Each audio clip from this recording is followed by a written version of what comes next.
ሰላምና ጤና በያላችሁበት ይድረሳችሁ ውድን የተከበራችሁ ቤተሰቦቻችን እንደምን አላችሁልን? ከሁለተኛው የዩቲዩብ ቻናላችን አዲስ ስፖርት ልዩ የተለያዩ ስፖርታዊ ጉዳዮችን ልናካፍላችሁ እነሆ ዳግም ተገናኘን። ስለምታደምጡን ስለምትከታተሉን እጅጉን ከልብ አድርገን ነው የምናመሰግነው።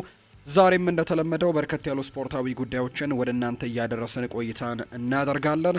ፏድ ባህሩ ፕሮግራሙን እየመራው ከእናንተ ጋር ቆይታ እናደርጋለሁ። እናንተም ቪዲዮአችንን ላይክ እያደረጋችሁ ከኛ ጋር አብራችሁ እንድትቆዩ ጋብዛለሁ። እግር ኳሳዊ ጉዳዮችን በስፋት እናነሳለን። በተለይ ትልልቆቹን የአውሮፓ ክለቦች የተመለከቱ እጅግ በርከት ያሉ ስፖርታዊ ጉዳዮቻቸውን የምናነሳ ነው የሚሆነው። እነሱን ጉዳዮች እያነሳሳን ቆይታን እናደርጋለን። እስከ ፕሮግራማችን ፍጻሜ አብራችሁኝ ቆዩ። ከመሸጋገሪያ በኋላ በድጋሚ እንገናኛለን።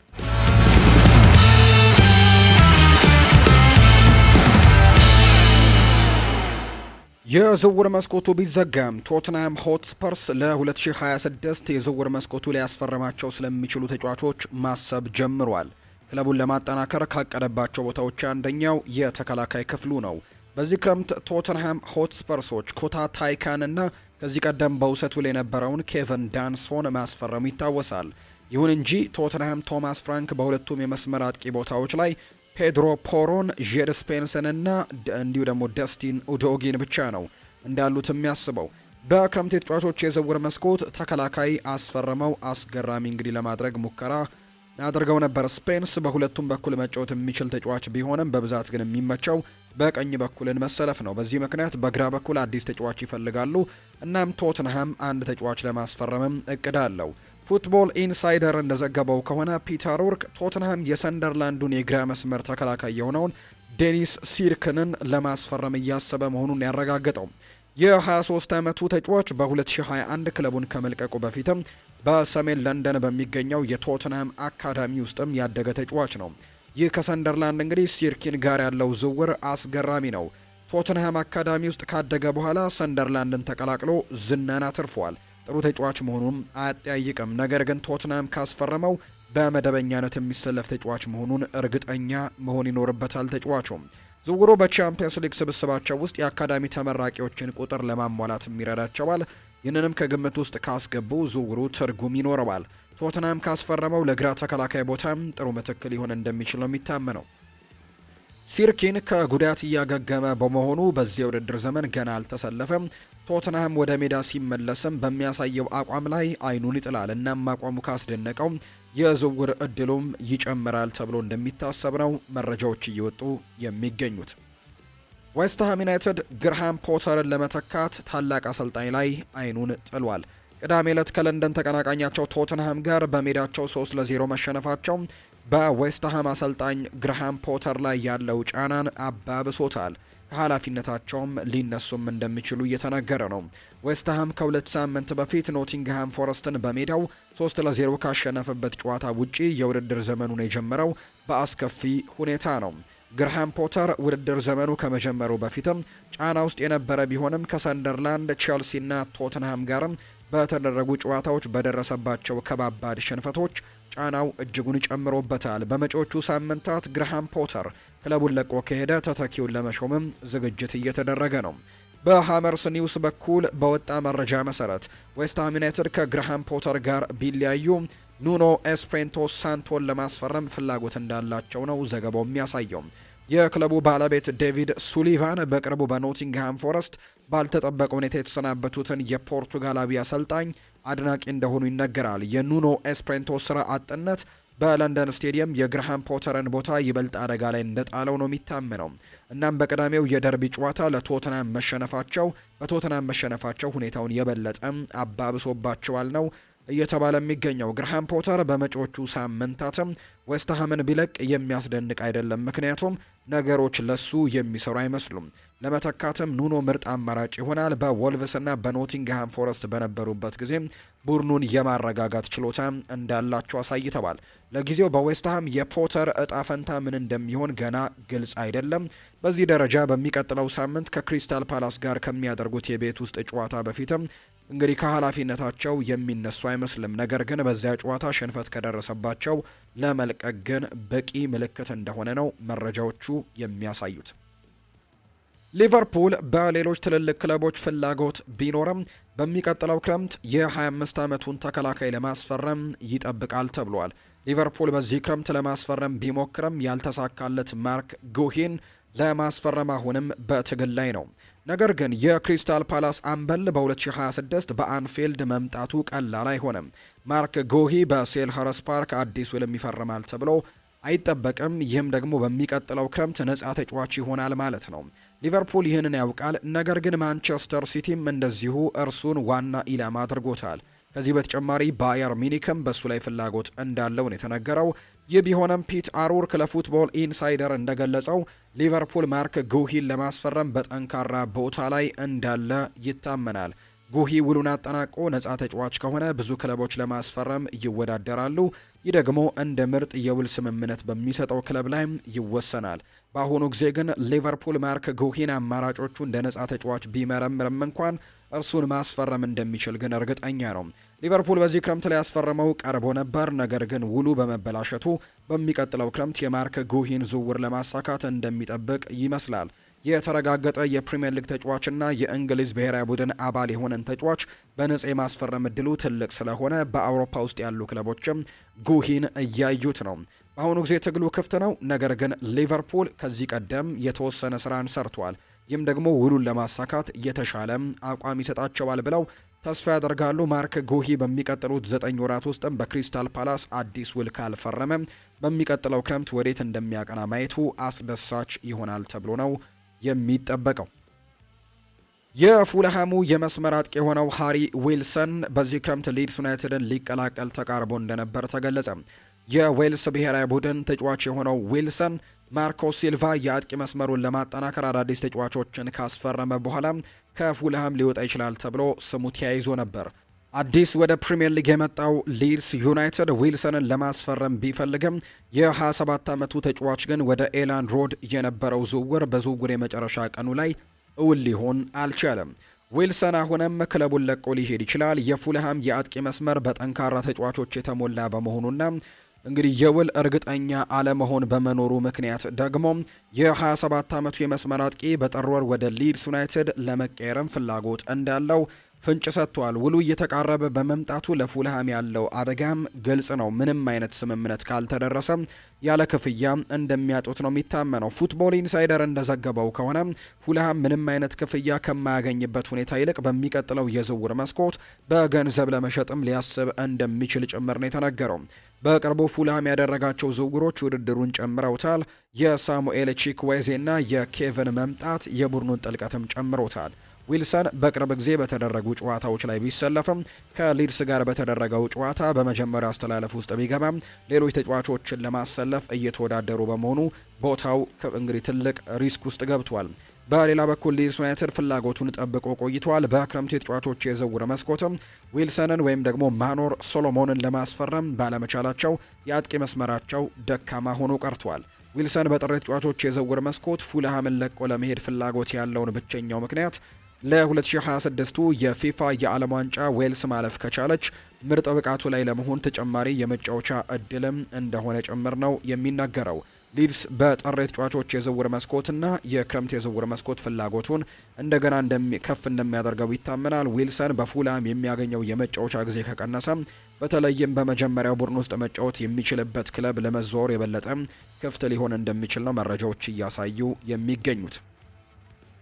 የኒውካስል ዩናይትዱ ተከላካይ ጀማል ላሲያልስ ክለቡን ለቆ ሊሄድ እንደሚችል ዴይሊ ሜል ዘግቧል። የቱርክ ሱፐር ሊግ ክለብ ትራብዞንስፖር የ31 ዓመቱን የመሃል ተከላካይ በቀጣዮቹ 24 ሰዓታት ውስጥ ወደ ቡድኑ ማምጣትም እየፈለገ ነው። ምንም እንኳን የእንግሊዝ ፕሪምየር ሊግ የዝውውር መስኮት ቢዘጋም በሌሎች ሊጎች በተለይም በቱርክ ለውጭ ተጫዋቾች ክፍት ሆኖ ቀጥሏል። ይህ እንግዲህ ጊዜ ኒውካስል ለላሲያልስ ከትራብዞንስፖር የቀረበላቸውን ጥያቄ ለመቀበል እየተዘጋጁ መሆኑን የሚያሳይ ፍንጭም ሰጥቷል። የላሲያልስ ከክለቡ መልቀቅ እንዲቻል የሚያደርጉት በርካታ ምክንያቶች ያሉ እሱ አሁን ላይ በኒውካስል ውሉ የመጨረሻ ዓመቱ ላይ ሲሆን ይህም የመደራደር አቅሙን የሚቀንስና ክለቡ ያለምንም ክፍያ ከማጣቱ በፊት ትርፍ ለማግኘትም የመጨረሻ እድሉን ይሰጠዋል። ከዚህ በተጨማሪ ላሲየልስ የኤሲኤል ጉዳት ከደረሰበት በኋላ በቡድን ውስጥ ያለው ቅድሚያነትም ቀንሶበታል። የማሊክ ቲያው መምጣት እንግዲህ በተጫዋቾች ደረጃ ላይ ዝቅ እንዲል አድርጎታል። አሁን በኒውካስል ዩናይትድ የመከላከል እቅዶች ውስጥም እንደ ዋናም አይቆጠርም። ከዳን በርን፣ ከፋቢያን ሼር፣ ከቦትማን እና ከማሊክ ቲያው በመሃል ተከላካይነት ከሱ ይቀድማሉ። በተጨማሪም ላሲየልስ ከመጋቢት ወር ጀምሮ በዌስትሃም ዩናይትድ ላይም ከደረሰበት የ4-3 ድል በኋላ ለኒውካስል ዩናይትድ ተሳትፎን ማድረግ አልቻለም። በአመራር ብቃቱና እንዲሁ ደግሞ በጣም ጥሩ በመሆኑ ብርቱ ተጽዕኖ ምክንያትም በቡድን ውስጥ እንደ ቁልፍ አባል የሚታይ ቢሆንም በመደበኛነት የመጫወት ተስፋው ግን እየቀነሰ ነው።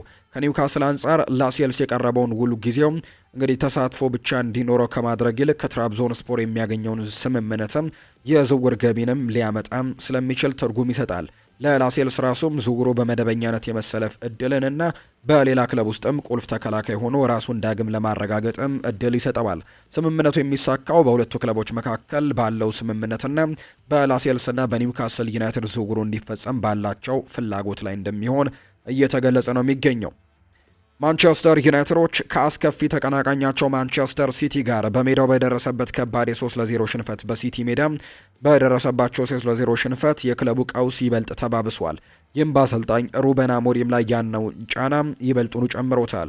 ወደ ኦልትራፎርድ ከመምጣታቸው በፊት ከአውሮፓ ምርጥ ወጣት አሰልጣኞች አንዱ በመሆን ስምን ያተረፈው ፖርቱጋላዊው አሰልጣኝ ሩበን አሞሪም አሁን ደጋፊዎችና የክለቡ ባለቤት የሆነው ኢኒዮስ ለስራው ትክክለኛው ሰው መሆናቸውን ለማሳመንም እየታገሉ ነው።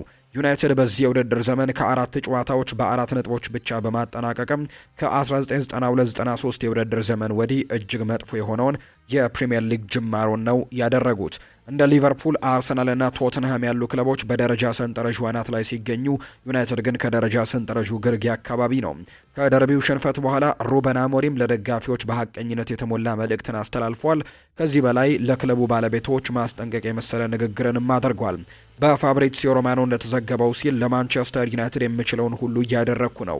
ይህ ለደጋፊዎች ያለኝ መልእክት ነው። ከነሱ የበለጠ እኔ እየተሰቃየሁ ነው። ፍልስፍናዬን በጭራሽ አልቀይርም። ኢኒዮሶች ፍልስፍናውን እንድቀይር ከፈለጉ ግን እኔን መጀመሪያ ይቀይሩ ሲል ነው ሩበን አሞሪም የተናገረው። ከሲቲ ጋር የደረሰበት ሽንፈት በተለይም አሳዛኝ ነው። ምክንያቱም በውጤቱ ምክንያት ብቻ ሳይሆን ዩናይትድ ከተፎካካሪው ጋር ሲወዳደር የነበረው እንግዲህ ክፍተቱን በግልጽ ስላሳየበት ነው። የፔፕ ጓርዲዮላ ቡድን ጨዋታውን በቆላሉ በመቆጣጠር የዩናይትድ ድክመቶችን በግልጽ አሳይተዋል። ለደጋፊዎችም ክለቡ ከአካባቢው ተቀናቃኝ ምን ያክል እንደተራራቀ የሚያሳይ ሌላ ህመም የፈጠረ ነው። የሩበን አሞሪም በኦልትራፎርድ ያለው ፕሮጀክት ሁልጊዜም ትዕግስት ይጠይቃል። ነገር ግን እንደዚህ ያሉ ውጤቶች ከውድድር ዘመኑ ደካማ ጅማሮ ጋር ተዳምረው ለአሰልጣኙ ብዙም የመነሳሳት ወይም የመሳሳት እድሎችን አልሰጡም። ኢኒዮሶች አዲስ የስኬት ዘመንን ለመጀመር ከፍተኛ ፍላጎት ስላለው ሩበን አሞሪም ሀሳቦቹን ተግባራዊ ለማድረግ በቂ ጊዜ ያገኛል ወይ የሚለው ጉዳይ ጥያቄ ማስነሳት ጀምሯል። የማንቸስተር ዩናይትድ አሰልጣኝ ውጤቶቹ ደካማ ቢሆኑም በሀሳቦቹና ፍልስፍናው ላይ እንደሚጸናና ባለቤቶቹ ከሱ ጋር የማይስማሙ ከሆነ አሰልጣኙን ሊቀይሩ እንደሚችሉ ግልጽ እንዳደረገ ነው መረጃዎቹ የሚያሳዩት። ሉክ ሾው በክረምቱ የተጫዋቾች የዝውውር መስኮት ከማንቸስተር ዩናይትድ ጋር ከተቀላቀሉ ተጫዋቾች መካከል በጣም ያስደነቀውን ተጫዋች ይፋ አድርገዋል። የማንቸስተር ዩናይትዱ ተከላካይ ሉክ ሾው አዲስ ፈራሚ የሆነው ሴኔ ላሜንስ በካሪንግተን ማሰልጠኛ ስፍራ በተደረጉ ልምምዶች ላይ ትኩረቱን የሳበው ተጫዋች መሆኑን ነው እየተናገረም የሚገኘው። እንግዲህ ሉክ ሾው ለስካይ ስፖርት እንደተናገረው ከሆነ ወይም በሰጠው አስተያየት ላይ በዚህ ክረምት ከሮያል አንትዋርፕ ለቆ ዩናይትድን የተቀላቀለው የቤልጅየሙ ግብ ጠባቂን አወድሶታል። እኛ እንደ ተጫዋቾች አዲስ ተጫዋቾች እንዲረጋጉ መርዳት በጣም አስፈላጊው ነው። እሱ በጣም ጥሩ ነው። ለጥቂት ቀናትም ተላምዷል። እናም በጣም ፈጣን ይመስላል። እሱ በጣም አስገርሞኛል። ይህ ጥሩ ነገር ነው ሲልም ጭምር ይናገራል። አዲስ ተጫዋቾች መኖራቸው ሁልጊዜም ጥሩ ነው። እናም ደግሞ ከሱ ጋርም ለመጫወት በጣም ጓጉች ያለው ሲል ነው ሉክ ሾው የተናገረው። የ22 ዓመቱ ግብ ጠባቂ በቤልጅየም እና እንዲሁ ደግሞ በሮያል አንትዋርፕ በ41 ጨዋታዎች ካደረገ በኋላ 7 ጊዜ ግብ ሳይቆጠርበት ጨዋታውን ካጠናቀቀ በኋላ በ18 ሚሊዮን ፓውንድ አካባቢ በሆነ ዋጋ ፈርመዋል። ዩናይትድ ባለፈው የውድድር ዘመን በፕሪሚየር ሊግ 54 ጎሎችን አስተናግዷል። ይህም በቶፕ 10 ውስጥም ከሚገኙት ቡድኖች መካከል ከፍተኛው ሲሆን በመካከል ላይ ደግሞ መሻሻል በአሰልጣኝ ሩበን አሞሪም ቅድሚያ ከተሰጣቸው ነገሮች አንደኛው ነው። የሴኒ ላሜንስ ዝውውር ለግብ ጠባቂዎች ውድድርን ለመፍጠርና ጥራቱን ለማሳደግም እንደ አንድ አስፈላጊ እርምጃ ተደርጎም ነው የሚታየው። ሉክ ሾው የቤልጅማዊውን ፈጣንነት በልምምድ ላይ ቢያወድስም ላሜንስ ወዲያውኑ የመጀመሪያ አስተላለፍ ውስጥ ግን ይገባል ተብሎ አይጠበቅም። ሩበን አሞሪም አሁንም በመጀመሪያ ምርጫው ላይ ያለውን ባይንደረን በዋነኝነት ይጠቀማል። እናም ላሜንስ ቀስ በቀስም ወደ ቡድኑ ለማዋሃድም ይችላል ተብሎ ነው የሚታሰበው። ከክለቡ ጋር ቅርበት ያላቸው ምንጮች እንደሚጠቁሙት ከሆነ ላሜንስ በከፍተኛ ደረጃ ከሚያደርግባቸው ጨዋታዎች በፊት እንደ ዋንጫ ጨዋታዎች ወይም ዝቅተኛ የሊግ ጨዋታዎች ባሉ ጊዜ ቀስ በቀስም እድል ሊሰጠው እንደሚችል ነው የተገመተው። ሴኔ ላሜንስ ከእንግሊዝ እግር ኳስ ጋር ምን ያክል በፍጥነት እንደሚላመድ ብዙ ነገር ይወስናል። ተሰጥኦና ኳስን የማዳን ችሎታው ግልጽ ቢሆንም የፕሪምየር ሊግ ጥንካሬ ግን የተለየ ነው። የሉክ ሾው ይፋዊ ምስጋና የመጀመሪያዎቹ ምልክቶች አዎንታዊ መሆናቸውን ያሳያል። ነገር ግን እውነተኛው ፈተና የሚመጣው ግን ላሜንስ በውድድር ጨዋታዎች ላይ እድል ሲያገኝ ነው። የማንቸስተር ዩናይትድ አሰልጣኝ ሩበን አሞሪም ለወጣቱ የመሃል ተጫዋች ኮቢ ማይኖ ግልጽ መልእክት አስተላልፈዋል። ሩበን አሞሪም በአካዳሚ ውጤት ላይ ትልቅ እምነት እንዳለው ቢናገርም ተጫዋቾች ግን ገና ብዙ ማሻሻል የሚጠበቅባቸው ነገር እንዳለ ነው የሚናገረው። የሩበን አሞሪም አስተያየቶች በዚህ የውድድር ዘመን የኮቢ ማይኖን በዩናይትድ ውስጥ ስላለው ሚና ባለው ክርክር መካከል የመጡ ናቸው። ሩበን አሞሪም ለመገናኛ ብዙሃን እንደተናገረውና በፋብሪሲዮ ሮማኖ እንደተዘገበው እንደ ሌሎች ወጣቶች ሁሉ እሱም የበለጠ መጫወት ይፈልጋል። በኮቢ ላይ ብዙ እምነት አለኝ። ነገር ግን አንዳንዶቹ ኮቢ ማይኖ ሙሉ ብቃቱን አሳይቷል ብላችሁ ታስባላችሁ። እኔ ግን በጣም የተሻለ ሊሆን እንደሚችል ነው ምገምተው። በብዙ ነገር ሊሻሻል ይችላል። በኮቢ ማይኖ በእውነትም አምናለሁ። ነገር ግን ከዚህ የበለጠ እፈልጋለሁ ሲል ነው የተደመጠው። ኮቢ ማይኖ በዚህ የውድድር ዘመን በሩበን አሞሪም ስር ብዙ የመጫወቻ ጊዜን አላገኘም። ፖርቱጋላዊው አሰልጣኝ በዚህ የውድድር ዘመን ሌሎች የመሃል ሜዳ ተጫዋቾች ተመራጭ ያደረጉ ሲሆን ወጣቱ ተጫዋችም ከቡድን አምበሉ ብሩኖ ሚጌል ፈርናንዴስ ጋርም ለቦታው እየተፋለመ መሆኑ ግልጽ አድርጓል። ኮቢ ማይኖ በዚህ የውድድር ዘመን የመጀመሪያው አስተላለፍ የጀመረው በካራባው ካፕ ከግሬምስ ቤይ ጋር በተደረገው ጨዋታ ላይ ሲሆን በዚህ ጨዋታ ዩናይትዶች በፔናልቲ ሽንፈት ገጥሟቸዋል። ሪዮ ፈርዲናንድ በአጋጣሚዎች የማይረበሽ ተጫዋች ሲልም የገለጸው ሲሆን ሮይኪን ደግሞ ብስለቱን በመጥቀስም ኮቢ ማይኖ ልምድ ያለው ባለሙያ የመሰለ የአእምሮ ዝግጁነት ያለውም ሲል አወድሶታል። ክሪስታል ፓላስ ማርክ ጉሂን በጥር ወር ለማስፈረም ሊቨርፑል ምን ያክል እንደሚከፍለው እየፈለገ ነው። ክሪስታል ፓላስ ተከላካይና የቡድኑን አምበል ለሆነው ማርክ ጉሂ የጠየቀው ዋጋ አነጋጋሪ ሆኗል። ክለቡ ይህ የእንግሊዝ ብሔራዊ ቡድን ተጫዋች በዚህ ክረምት ሊቨርፑልን እንዳይቀላቀል ከልክሎት ነበር። ምክንያቱም በሚቀጥለው ክረምት ነፃ ዝውውር ላይ እንደሚሆን ያውቃሉ። በሚቀጥለው ዓመት ያለ ክፍያ ሊያጡትም ይችላሉ። ነገር ግን ክሪስታል ፓላስ አሁንም ተከላካዩን በጥር ተጫዋቾች የዝውውር መስኮት በጥሬ ገንዘብ ለመሸጥ ሊወሰን ይችላል። የስፔኑ ጋዜጣ ፊጂያስ እንደዘገበው ከሆነ ክሪስታል ፓላሶች ማርክ ጉሂን በጥር ወር ሊለቀው ይችላል ተብሎ ይታሰባል። ነገር ግን ብዙዎች እንደሚሉት ያልተለመደ ዝቅተኛ ዋጋ ማለትም 20 ሚሊዮን ዩሮ ወይም 17 ሚሊዮን ፓውንድ ዋጋ ድረስ ሊሆን ነው የሚችለው። ይህ ዋጋ እንግዲህ አስደናቂ ነው። በተለይም የፕሪሚየር ሊጉ ሻምፒዮኖች በክረምት የዝውውር መስኮት ካቀረቡት 35 ሚሊዮን ፓውንድ ጋር ሲወዳደር በግማሽ እየቀነሰ ነው። በክረምቱ ወቅትም ሊቨርፑሎች ማርክ ጉሂን ለማስፈረም በጣም ተቃርበው ነበር። የ35 ሚሊዮን ፓውንድ አቅርቦት በክሪስታል ፓላስ ተቀባይነትም አግኝቶ ነበር። ተጫዋቹ የሕክምና ምርመራውንም አድርጓል። እናም ሁሉም ነገር የተስማማ መስሎ ነበር። ነገር ግን የዝውውር መስኮቱ መጨረሻ ሰዓታት ላይ ውሉ ተቋርጧል። ፓላስ አምበሉን በማጣቱ የሚፈጠረውን ክፍተት ለመሙላት የቱሉዙን ተጫዋች የሆነው ጄዲን እንግዲህ ለማስፈረም ቢያቅድም በቂ ምትክ ግን አላገኙም። ሊቨርፑሎች አሁንም አማራጮችን በጥንቃቄ እያመዛዘነ ነው። በጥር ወር አዲስ ጥያቄ ሊያቀርቡ ወይም ጉሂ በ2026 ክረምት ነፃ ዝውውር እስከሚሆን ድረስም ሊጠብቁ እንደሚችሉ ነው የተገለጸው። ሁሉም ነገር እስከ ጥር ተጫዋቾች የዝውውር መስኮት ድረስ በቨርጂል ቫን ዳይክ እና ኢብራሂማ ኮናቴ ብቃት ላይም እንዲሁ በአፈጻጸማቸው ላይም ሊወሰን እንደሚችል ይታመናል። በአሁኑ ጊዜ ቀያዮቹ ጆ ጎሜዝን ምትክ አድርገው ስላላቸው በጥር ወር ማርክ ጉሂን በአስቸኳይም የማስፈረም ፍላጎት የላቸውም።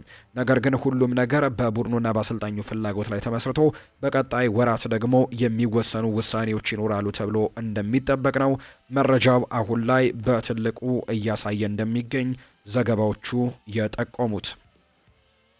ሌላኛው እንደሚነገረው ከሆነ አያክስ አምስተርዳም በዓለም ላይ ካሉ ምርጥ ወጣት እግር ኳስ ተጫዋቾች አንዱን በማፍራት ይታወቃል። በቅርብ ጊዜ ደግሞ ትኩረት ያገኘው የ17 ዓመቱ የቤልጅየም ተጫዋች የሆነው ጆርቲ ሞኪዮ ነው። ይህ ወጣት በሆላንድ እግር ኳስ ውስጥ ከሚጠበቁ ተጫዋቾች አንደኛው ሲሆን የባርሴሎና፣ የሪያል ማድሪድ፣ የአርሰናል፣ ቸልሲና ማንቸስተር ዩናይትድ ስካውቶችም እድገቱን በቅርበት እየተከታተሉት ነው። ይህ ወጣት ተጫዋች በዚህ የውድድር ዘመን ለአያክስ 5 ጨዋታዎችንም አድርጓል። ከች ኤንድ ኦፍሳይድ የተባለው የመረጃ ምንጭ እንደገለጸው ከሆነ እንዲሁ በርካታ የእንግሊዝ ፕሪምየር ሊግ ክለቦችም ይህንን ተጫዋች በቅርበት ለመከታተል ተወካዮቻቸውን ልከዋል። ይህም እሱን ለማስፈረም ያለው ውድድር እየጨመረ መሆኑን የሚያሳይ ነው። ሞኪዮ አያክስን የተቀላቀለው ባለፈው ዓመት ከቤልጅየም ክለብ ጄንት ሲሆን በፍጥነት ራሱን ማስተዋወቅ ችሏል። እድገቱ ፈጣን ሲሆን በእድሜው ያልተጠበቀ ስኬት የሚሆነው በአያክስ የዩሮፓ ሊግ ማጣሪያ ጨዋታዎች ላይ መሳተፍ ችሏል። ከባህሪያችሁ አንዱ ሁለገብነቱ ሲሆን በመሰረቱ እንግዲህ የተከላካይ አማካይ ቢሆንም በመሀል ተከላካይነትን በተመሳሳይ ሁኔታ መጫወት ይችላል። በእግራ እግሩ የተዋጣለት ኳስ ሲይዝ የተረጋጋና ኳስን በማቀበልም የሚታወቅ ሲሆን በሶስት ተከላካዮችም ማደረጃጀት ውስጥ መጫወት ይችላል። ለጊዜው አያክስ ኮከብ ተጫዋቹን ለማስቀረት ፍላጎት አለው፣ ምክንያቱም ውሉ እስከ 2027 ድረስ የሚሰራ ነው።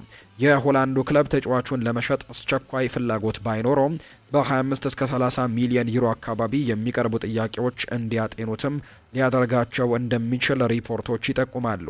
ለ17 ዓመት ተጫዋች እንዲህ ያለው ዋጋ ያለው ስምምነት አሁን ያለው ጥራትና ለወደፊት ሊኖረው የሚችለው ዋጋ ደግሞ የሚያሳይ ነው። የሞኪዮ ወኪሎች ከስፔን ላሊጋና ከእንግሊዝ ፕሪምየር ሊግ ክለቦችም ከፍተኛ ፍላጎት እንዳላቸው አረጋግጠዋል። ነገር ግን ቅድሚያ የሚሰጠው ለእድገቱ ትክክለኛ ፕሮጀክትን ማግኘት መሆኑን ነው የሚናገሩት። አርነ ስሎት ሊቨርፑል ለበርንሌን ካሸነፈ በኋላ እንግዲህ የአሌክሲ ማካሊስተር ጉዳትን አስመልክቶ መግለጫ ሰጥቷል። ማካሊስተር በበርንሌው ተጫዋች እንግዲህ ሌስሊ አኩቹኮ ከባድ ጉዳት ከደረሰበት በኋላ በግማሽ ሰዓት ውስጥ ተቀይሮ ወጥቷል። እንደ አርነ ስሎት ገለጻ ከሆነ ይህ አካላዊ ግጭት ለመቀየሩ አንዱ ምክንያት ሲሆን ተጫዋቹ ከቅድመ ውድድር ዘመን ዝግጅቱ አብዛኛውን ጊዜ በጉዳት ካመለጠው በኋላ ወደ ሙሉ ጨዋታ ብቃቱ ገና እየተመለሰ ነው። ስሎት እንዳለው ከሆነ ማካሊስተር ብዙ የቅድመ ውድድር ዘመን ልምምዶች ያምልጠውታል፣ እናም ብዙ ጨዋታዎችን ለመጫወትም ገና አልተዘጋጀም። አርጀንቲናዊው ተጫዋች በአሁን ወቅት በሳምንት አንድ ጨዋታ ምናልባትም ከ70 እስከ 90 ደቂቃዎች መቋቋም ይችላል ሲል ነው የተናገረው። እንግዲህ ከዚያ በላይ ሲጫወት ብቃቱ ሊወርድ ይችላል። ስሎት እንግዲህ እንዳለው ከሆነ ማካሊስተር በአርጀንቲና ብሔራዊ ቡድን ውስጥም ከ70 ደቂቃ በኋላ የድካም ምልክቶችን አሳይቷል። እናም የጨዋታ ጫናውን መቆጣጠርም ቁልፍ እንደነበር ነው ያብራራው። አርነ ስሎት አክሎም ተቀያሪ ክፍል በታክቲክ ምክንያት እንግዲህ የተደረገ ነው። ሶቦስ ላይ ወደ ተሻለ የአጥቂ አማካይ ቦታ በመዘዋወር ተጫዋችን እንግዲህ ወደ ሳጥኑ ብዙ በማጥቃት የአጥቂውን ስጋትም ለመጨመር እና በተጨማሪም ሊቨርፑል ስለ ማካሊስተር ከባድ ስጋትም የለውም። ማካሊስተር መጫወቱን መቀጠል እንደሚችል ተነግሯል። ቀለል ያለ ጉዳት ነው የደረሰው። የቀድሞ የሊቨርፑል ተከላካይና የስካይ ስፖርት ተንታኝ የሆነው ጄሚ ካራገር የበርንሌ ተጫዋች የሆነው ሃኒባል መጅቢሪ ሊቨርፑል በመጨረሻው ደቂቃ ላይ አሸናፊ የሆነበትን የፍጹም ቅጣት ምት ያስከተለውን ክስተት ላይ አስቴቱን ሰጥቷል። ብዙዎች የደካማ ውሳኔ አሰጣጥ ውድ ዋጋን እያስከፈለ ቅጽበት ብለው የጠሩት የሃኒባል ድርጊት ካራገር እንግዲህ ጥሩ ያልሆነ ሲል ገልጾታል። የድርጊት በቀላሉ ስህተት ብቻ ሳይሆን የአመለካከት ጉድለትም ያለበትና በርንሌን ለሽንፈት የዳረገ ነው ሲል አጥብቆ ተናግሯል። ጄሚ ካራገር በመጅቢሪ ላይ ከፍተኛ ትችትን ሰንዝሯል። ካራገር በቀጥታ እንግዲህ ነበር የተናገረው ይህ ክስተት ከመጥፎ እድል የተከሰተ አደጋ ሳይሆን ቸልተኝነት ያለበት ድርጊት አድርጎም ነው ያየው። ካራገር የበርንሌው ተጫዋች ወሳኝ በሆነ ወቅት ላይ የሰውነቱን አካል መቆጣጠር አቅቶታል ሲልም ነው የገለጸው። በርንሌ ይህ አይገባውም ነበር ሲል ካራገር ለስካይ ስፖርት በሰጠው አስተያየት ላይ ተናግሯል። ይህም በዴይሊ ሜል ዘገባ መሰረትም ተረጋግጧል። ተንታኙ የሃኒባል ውሳኔ ሞኝ ሲል የገለጸው እብደት ነው፣ ምን እንዳደረገ ማያውቅም ሲል ተችቶታል። ከእጁ ኳስ መንካት እንግዲህ ባሻገር ካራገር ሁለቱም ቡድኖች ሊቨርፑልና በርንሌይ በአማካይ አሳማኝ አፈጻጸም አላሳዩም በሚለው ላይ አተኩሯል። ሊቨርፑል ኳሱን በብዛት ተቆጣጥሮ በርካታ የግብ ሙከራዎችን ቢያደርግም ጨዋታው እስከ ወሳኙ ቅጽበት ድረስ ግን ጥራትና ወጥ የሆነ አጨዋወት አልነበረውም። አብዛኛው የጨዋታው ክፍል 5 ተከላካዮችን በመደርደር ሲከላከሉ ለነበሩት ቡድኖች የዚህ አይነት ስህተት በግብ ክልል ውስጥ መከሰቱ እጅግ ውድ ዋጋን ያስከፍላል። የበርንሌይ የመከላከል አደረጃጀት በጥሩ ሁኔታ እየሰራ የነበረ ቢሆንም ይህ ግን አንድ ስህተት የጨዋታውን ሙሉ ሂደት በሙሉ ቀይሮታል። ለበርንሌይ ውጤቱ መራራ ትምህርት ነው። ያ ደግሞ አንድ የደካማ ውሳኔ አሰጣጥ ቅጽበት የተስተካከለ የመከላከል አፈጻጸማቸውን ዋጋ አጥፍቶታል።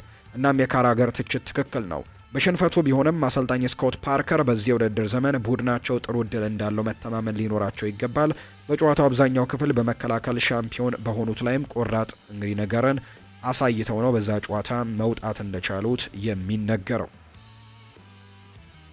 ውድና የተከበራችሁ ቤተሰቦቻችን ከሁለተኛው የዩቲዩብ ቻናላችን አዲስ ስፖርት ልዩ በዛሬ ፕሮግራማችን የያዝንላችሁ መረጃ ይህንን ይመስል ነበር። በሌሎች ፕሮግራሞቻችን እንደተለመደው እግር ኳሳዊ ጉዳዮችን ሰፋ አድርገን ወደ እናንተም ማድረሳችንን የምንቀጥል ነው የሚሆነው። ስላደመጣችሁኝ፣ ስለተከታተላችሁኝ ቆይታችሁ ከኛ ጋር ስለነበር ግን እጅጉን ከልብ አድርገን እናመሰግናለን። ፉአድ ባህሩ የዛሬውን ፕሮግራም እየመራው ከእናንተ ጋር ቆይታን አድርጌያለሁ። በቀጣይ ፕሮግራሞቻችን እንደተለመደው ሌሎች ርዕሰ ጉዳዮችን፣ ሌሎች ሀሳቦችን ይዘን ደግሞ በድጋሚ የምንገናኝ ይሆናል። ስላደመጣችሁኝ ከልብ አድርጌ ያመሰገንኩኝ። መልካም ጊዜም እንዲሆንላችሁ ነው በአክብሮት የምመኘው።